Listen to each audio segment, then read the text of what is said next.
Halo, balik lagi di Eco Warrior bersama aku Diva dari Ecotourism Bali dan saat ini aku sedang bersama Mbak Linda dari Chop Value dan Chop Value ini adalah membernya Ecotourism Bali dan kebetulan di acara terakhir Ecotourism Bali yaitu di World Tourism Day 2024 Chop Value datang nih buka booth-nya Mbak ya dan saat itu diwakili sama teman-teman Chop Value Bali dan mereka apa namanya showcase produk-produknya mereka yang bisa dilihat di kantornya di mana sih, Mbak, kalau di Kalau kantor di sini kita punya nano Dokter? factory di Ubud, ya kita ada nano factory juga di Ubud, dan mungkin nanti teman-teman akan ketemu kita juga di beberapa, consignment partner. Yes, gitu.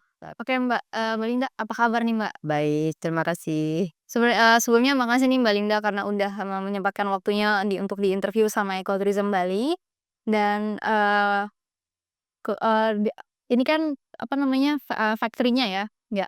Dan biasanya tuh emang, apa namanya, sibuk setiap hari ya? Setiap hari sibuk teman-teman kita dari pagi jam 8 sampai jam 5 sore. Oh, jam 8 sampai jam 5 sore, I see. Oke, Mbak, sebenarnya aku mau penasaran nih, sebenarnya Chalk Value itu tuh core bisnisnya tuh apa sih, Mbak? Kayu atau bambu? Karena kan kalau dilihat di luar sana tuh kan banyak bangunan-bangunan dari bambu ya, Iya, iya. dan itu menarik banget dan jadi sebenarnya, Chalk Value Bali tuh, apa sih kira-kira? Oke, terima kasih Mbak Diva. Jadi, Chow Value Bali itu fokusnya adalah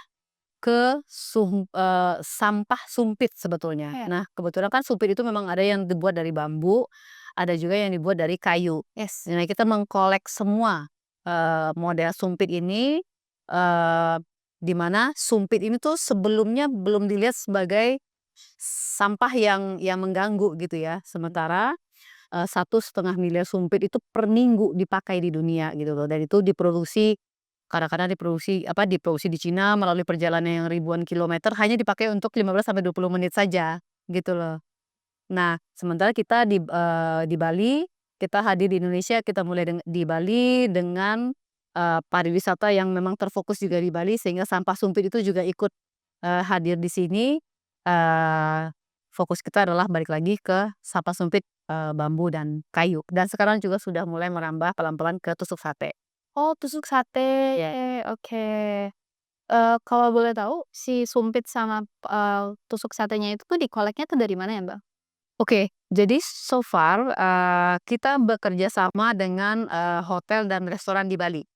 Jadi, kita datang ke mereka, kita sampaikan misi kita sama-sama, memiliki pemahaman bahwa sebetulnya sampah sumpit dan bambu ini cukup mengganggu dan memiliki dampak yang buruk kepada lingkungan karena, apa namanya, emisi karbonnya juga, tersebar ke udara, apalagi kalau sampai terbakar dan berakhir di TPA gitu ya. Eee, nah, jadi selama ini partner tetap kita adalah hotel dan restoran di Bali. Kita sudah berhasil mengumpulkan lebih dari 2 juta sumpit di Bali saja dan lebih dari 220 partner saat ini di Bali saja. Itu, 2 juta sumpit itu dalam kurun waktu berapa lama, Mbak? Dalam kurun waktu 1,5 tahun terakhir ya. Jadi sekarang kita sudah berhasil mengumpulkan per minggu itu kurang lebih 300 kilo. Sebulan kira-kira sekitar 1,3 ton sampah sumpit di Bali saja. Di Bali aja ya? Iya aja. Oke, dan ini salah satu, contoh dari, produknya ya? Iya, ini sebetulnya transformasinya ya. Jadi kalau dilihat kan yang paling bawah itu, mau gambaran dari sumpit yang habis kita ambil dari community partner, kemudian kita olah sehingga dia matilah semua kuman dan lain-lainnya, kemudian kita bentuk ke beberapa bentuk, kita bilangnya tiles gitu ya, sehingga nanti misalnya kita mau membuat produk yang dengan tingkat ketipisan tertentu, tingkat ketebalan tertentu, sehingga nanti tile-tile ini bisa langsung dipakai dan di-remanufacture kepada bentuk apapun yang diinginkan oleh si Custom ya? bisa custom. Oke, biasanya tuh dibuat, jadi apa sih, Mbak? Kalau aku lihat kemarin, di sini kan banyak nih, ya ada ini ya, apa namanya, Nyimbayna, terus ada Ini wall decor nih salah satu, iya wall oh, decor. Ada juga kita bilang head coaster ya, sama phone stand, macam-macam sih sebetulnya. kalau bisa dilihat. Di sini ada wall decor, di sini ada mainan apa ini namanya? Main apa ya, kita, bilangnya building blocks ya. Oh ya, building blocks. Bisa juga untuk plakat ya, kalau kalau organisasi kan suka ada plakat dan ini meja. Ah, Jadi dari produksi sendiri nih ya berarti ya? betul, jadi dari yang paling, apa namanya, yang paling sederhana dari key change, sampai ke seluas-luasnya meja untuk bekerja. Dan juga wall panel yang apa namanya, bisa kita kita bisa juga berubah sampai menjadi wall panel. Oh, menarik ya. Dan, biasanya tuh kalau misalkan, dari sumpit kayak gini nih, Mbak, terus Ya, misalnya jadi meja, itu kira-kira buatnya tuh berapa lama sih? oke. Kalau, dengan apa, kira-kira memakan waktu, 3 sampai 4 hari ya. Oh, Tapi cepet ya kemudian berarti ya? betul, cuman akan apa, ada proses, memastikan dia, finishing-nya ya yang betul-betul layak dan, layak dipakai itu mungkin sekitar 1 minggu lah untuk memastikan dia di dalam prime condition-nya dia. Menarik ya. Berarti, untuk meja ini, semingguan lah ya berarti ya? Semingguan ya, heeh, Oke, cepet juga berarti ya? iya. I see. Oke, mungkin NTB kita bekerja sama. Ayo dong, berarti ekoturism sudah mulai pakai, meja kita dari sumpit. Pastinya menarik sih. Iya. Oke. Ini kan pattern-nya tuh di sini tuh apa, ini kan sebetulnya pattern sumpitnya tuh. Oh ya, Iya ini ya, kelihatan deh pattern deh. menarik ya dan ini bisa di Bisa di custom ya, jadi kita bisa punya, mesin kita sendiri, kita biasanya kita menampilkan impact yang ditimbulkan oleh setiap produk, berapa sumpit yang diselamatkan, berapa emisi karbon yang tersimpan di dalam produk tersebut gitu. oke, so dan aku tadi sempat lihat ada bisa buat wajah juga. Iya iya iya bisa ya, apa namanya, iya balik lagi,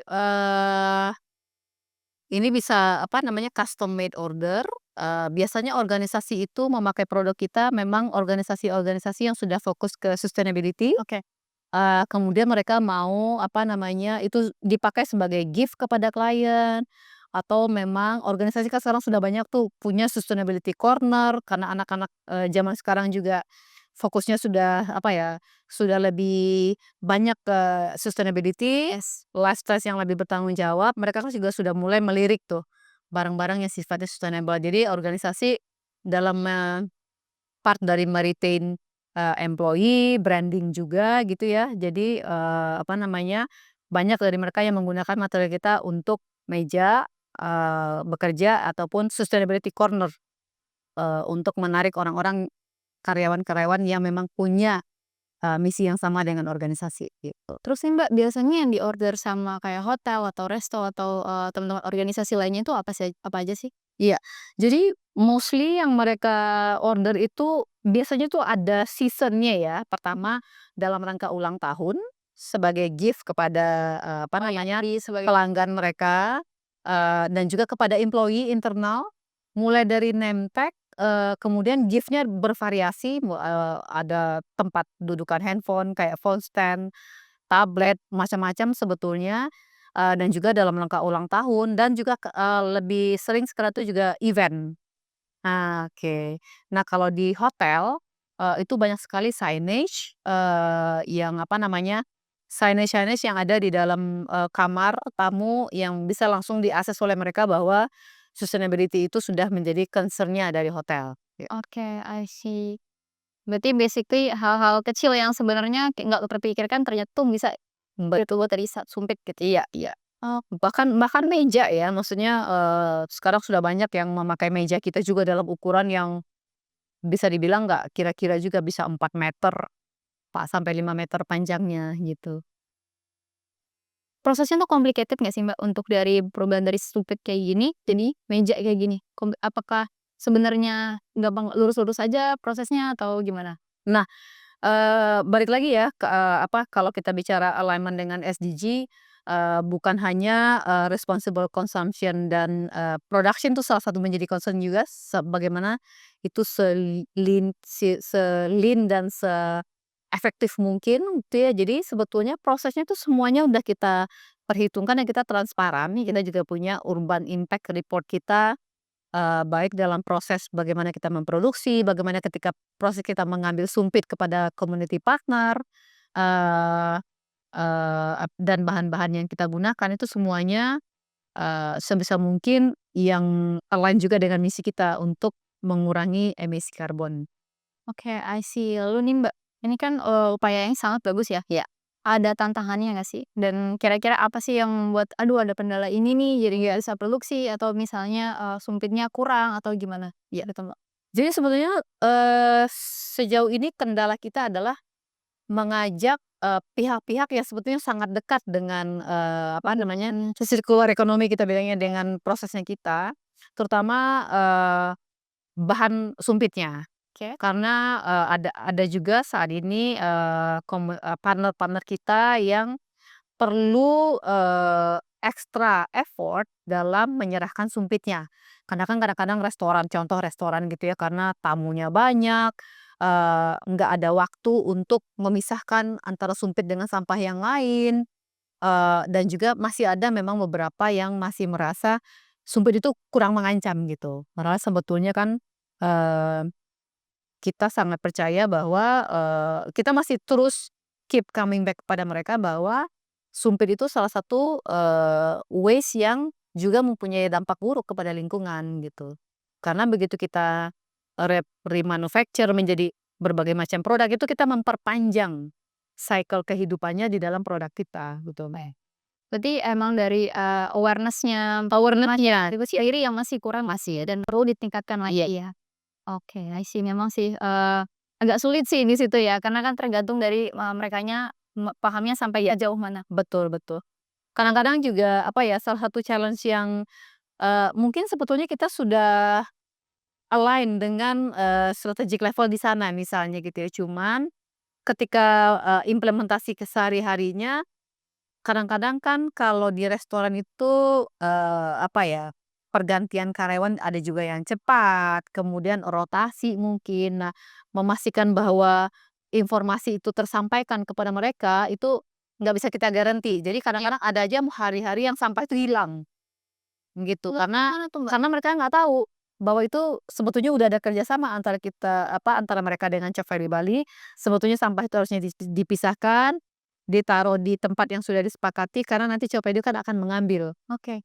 1 minggu sekali begitu. Jadi makanya upaya-upaya preventif dari partner itu penting, mulai dari memisahkan sampah, menaruh di tempatnya, nanti sampai kami ambil dan layak untuk kita olah lagi di sini, gitu. Ya sih. Bener-bener ya, ya udah seusaha segimana mungkin, tergantung dari si Betul. pelakunya. Iya. Kita masih terus aktif untuk terus mengkomunikasikan ini kepada mereka. Oke. Oke, baik ya, Mbak. Kalau gitu kan, di resto atau di hotel itu kan deket banget sama turis ya. Ya, Nah, kira-kira ada nggak sih keterkaitannya programnya Chow Value ngubah sumpit atau tusuk, sate jadi, benda-benda seperti ini, itu ada nggak sih keterkaitannya dengan ekoturism? oke. Eee, pastinya iya ya, kita sampah adalah, isu yang cukup serius di Bali, Ya. dan kita ikut, mau berkontribusi meskipun bagian kecil yang hanya betul-betul fokus kepada sumpit saja, sampah sumpit gitu.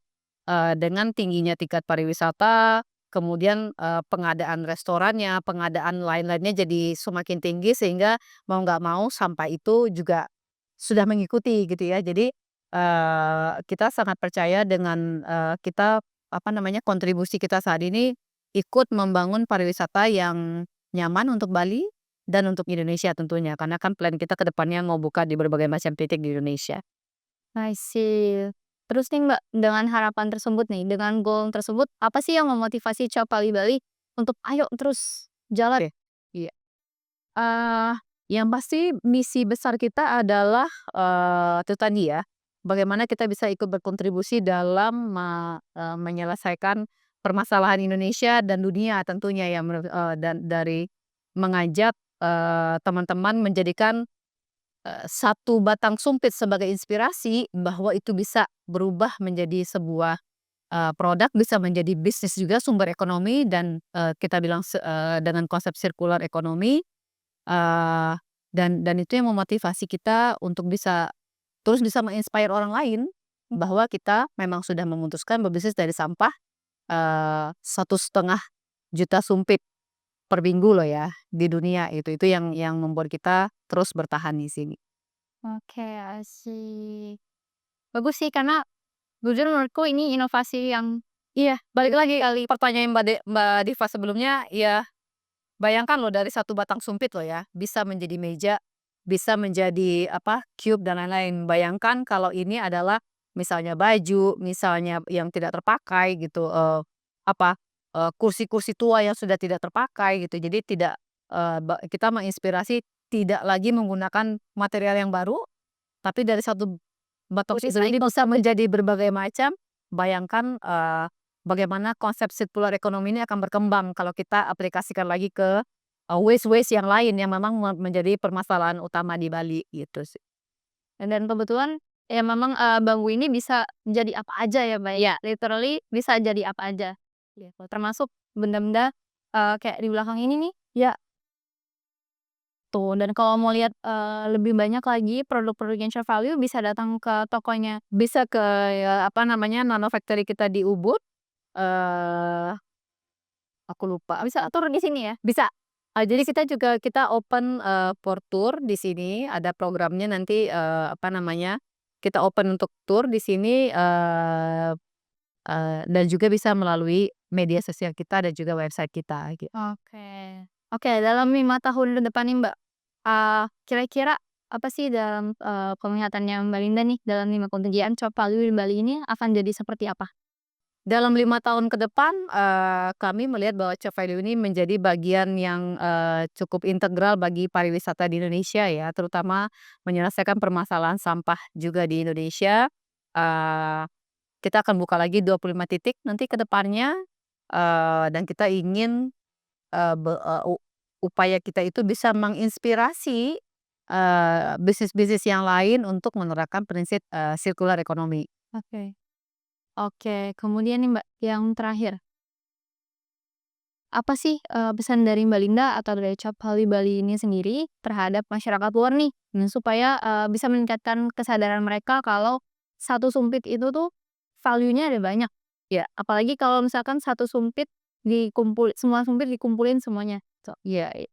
Kami mengajak sebanyak-banyaknya pihak-pihak, maupun masyarakat di Indonesia untuk memiliki concern kepada, satu batang sumpit ini, itu ada dampak buruknya ketika mereka berakhir di, TPA. Bukan hanya luka-luka gitu ya, tapi ada, apa, jejak karbon yang dia naikkan ke udara, gitu. Nah, dengan dikumpulkan, dengan kita olah kembali, kita memperpanjang cycle kehidupan sumpitnya, di satu sisi juga menyimpan, jejak karbonnya di dalam produk tersebut, gitu. Jadi dengan demikian kita sudah bersama-sama berkontribusi dalam mengurangi polusi ke udara dan itu bukan hanya masalah Indonesia, itu memang masalah global, saya gitu.